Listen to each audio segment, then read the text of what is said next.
We assessed if fraud controls over local government grants are well designed and operating as intended. We audited 6 Victorian councils and looked at a selection of their grant programs from the last 5 years. The audited council's fraud controls aren't always well designed and operating as intended. In some cases, they're missing. Councils aren't consistently applying fraud controls across their grant programs. This increases the risk of fraud and makes it harder for these councils to prove that their grant programs are transparent, fair, and benefit the community. In the last financial year, 46 Victorian councils distributed more than $45 million through grant programs. It's important that councils have effective controls for these programs to prevent fraud and give their communities confidence that recipients are spending public money as intended.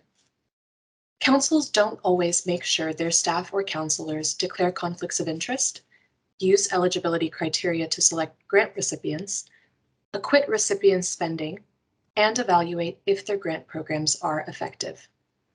For example, we found instances where some councils approved applications made by their own staff or counselors without considering these as potential conflicts of interest.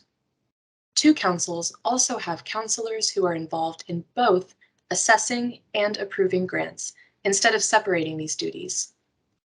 Some councils don't always document their funding decisions or consistently evaluate their grant programs to see if they're having a positive impact on the community.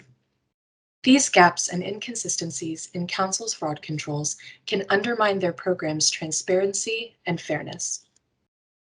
Councils can improve the guidance and training they give to staff and counselors who administer grants.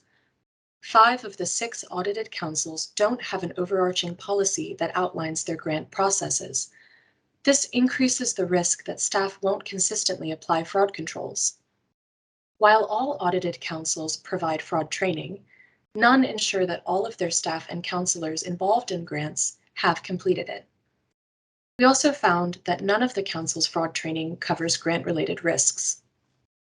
We made 9 recommendations to all councils about strengthening fraud controls and improving guidance and training. We also made 1 recommendation to Loddonshire Council to review one of its grant programs. For more information or to read our full report, go to audit.vic.gov.au.